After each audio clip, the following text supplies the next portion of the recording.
Let's start with Good morning. The confirmation over the last week that we've entered formally a recession. Is this the recession we were made to have by COVID-19? Well, everybody knows what has caused it, and if you look at a 0.3% contraction, in the March quarter here in Australia, and you compare that with what is happening in the rest of the world, a 1.8% contraction across the OECD countries, 5.3% contraction in the one quarter in France and in Italy, 2.2% contraction in the one quarter in Germany. What you can see here is how resilient the Australian economy really continues to be. We had the drought, we had the bushfires, and indeed we had the impact of the coronavirus health crisis, and all of that, of course, started to really hit us hard in the March quarter. And so 0.3% contraction is actually comparatively good news when it comes to our economic fortunes moving forward. In the recovery phase, though, is there an acceptance within the government that there needs to be bold policy reform to enable this recovery? Well, we are focused on a reform agenda to maximise the strength of the recovery on the other side. That is certainly true.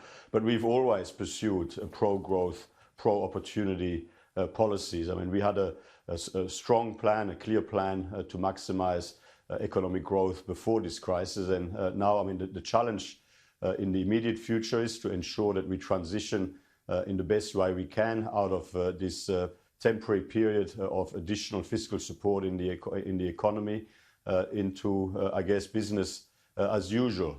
And in that context, across a whole range of areas, we will continue to pursue measures that will help facilitate the strongest possible growth moving forward. That gives confidence to business to invest, and that gives confidence to business to hire more Australians again. Andrew Clennell reports this morning that Josh Frydenberg hasn't raised the GST or GST reform with his discussions in recent weeks with state treasurers. It's being left to the New South Wales Treasurer, Dominic Perrottet, to push for reform in that regard. Why is that? Well, we're focused on lower taxes. We're focused on lowering the tax burden in the economy, not increasing it. And, we will be engaging with state and territory governments in relation to a tax reform agenda that also includes, tax reform at a state level through the National Cabinet. But, at a federal level, we're very focused, as we have been in the last 6.5 years. Over the last 6.5 years, we continue to be very focused on keeping taxes as low as possible, and of course also making sure that the tax mix is as efficient, least distorting, and also but though fair and equitable moving forward. Yeah, so in that context, you can obviously do that while changing the consumption tax, but that part of the discussion is being led by Dominic Perrottet, not your colleague, Mr. Frydenberg. It's interesting. Why is that? Well, we're not focused on increasing taxes. We're focusing on lowering taxes. And when it comes to the GST, we did have a very thorough look at this, not that long ago. And the outcome of that work at the time was that it wasn't in our interest to move in that direction. And at this stage, I haven't seen anything that would change our mind. Now, on the budget deficit, the PBO is suggesting, the Parliamentary Budget Office, that it would be just shy of $200 billion in the next financial year, that net debt, additional debt, will be up to $620 billion by the end of the decade. As a long-time finance minister, these figures must be eye-watering for you. Well, the figures are lower than they would have been if we hadn't done the hard yards to repair the budget over the last 6.5 years. Because of the work we've done for 6.5 years, we went into this crisis in a stronger economic and a stronger fiscal position. Now, of course, everybody knows that we had to put substantial support into the economy, supporting businesses, supporting Australians who lost their job. Of course, everybody knows that we had to do this, and everybody knows that that was and continues to be very expensive. And on the other side of this, we'll have to do the hard yards again, get the budget back on track. Get the budget, repair the budget again, get the budget back on a trajectory to surplus so that we can pay down that debt. But again, if you look at our debt position in an international context, in Australia we're in relatively good shape.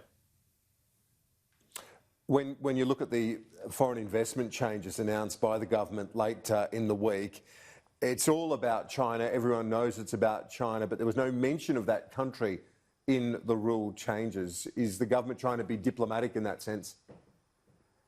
Well, our foreign investment review framework applies to all countries equally. I mean, Australia relies on foreign investment so that we can continue to meet our full economic growth potential, and in order to ensure that we can continue to attract foreign investment from all around the world, it's very important that Australians can have confidence in the integrity of our foreign investment review arrangements, so that wherever there is an issue where a potential foreign investment proposal is contrary to our national interest, there's a capacity for us to take action. And I mean, since 1975, this is the most substantial reform to our foreign investment review arrangements. I mean, it is a refresh that was necessary, and countries around the world have been looking at their foreign investment review arrangements, for precisely the same reasons. I mean, there are global trends and changes in the overall risk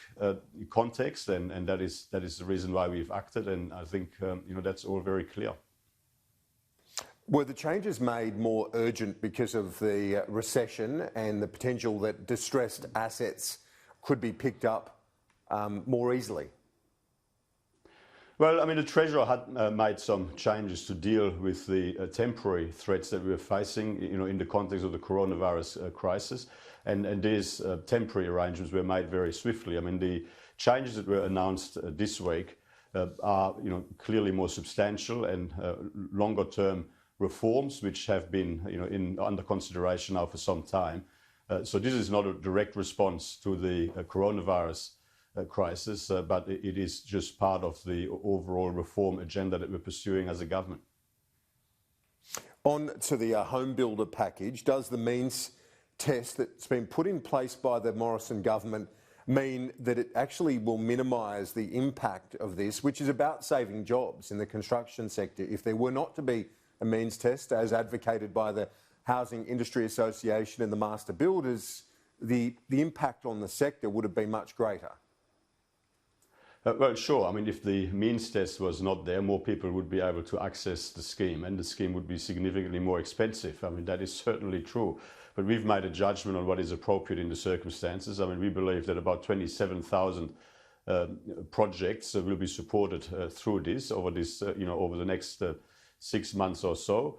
We think that we've appropriately targeted the level of fiscal support, which, is quite unusual. I mean, we're providing $25,000 towards a new building and indeed towards a substantial renovation. And, we took the view that in all of the circumstances, it was appropriate for this to be directed towards either singles with an income of up to $125,000 or couples with income of up to $200,000. If it works, will you extend it? Are you open to extending it?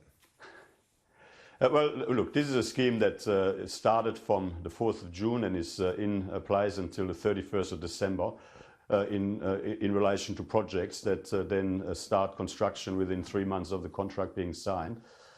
It's a program that is in place to help, bring forward demand and get activity in the residential construction sector going throughout this period, given our fears that there is a demand cliff, that is going to play out and cause harm to that particular sector. We're not proposing to extend it beyond, the initial 6 month and a couple of weeks period.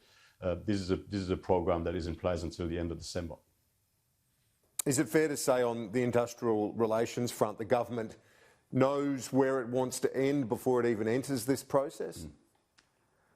Well, I mean, the government and everyone, we believe, I mean, the government, the unions, employers, I mean, we all know what the problem areas are, and we are focused, and we believe everyone is focused on talking through the well-known problem areas to see whether there are opportunities to find a consensus on how to better deal with those issues moving forward. And I mean, that's what we've transparently said from the outset. That's what the Prime Minister and Christian have made very clear. And the spirit with which all parties are starting to engage in these conversations is very good. We're very pleased to see with the constructive and good faith nature with which people are engaging with each other.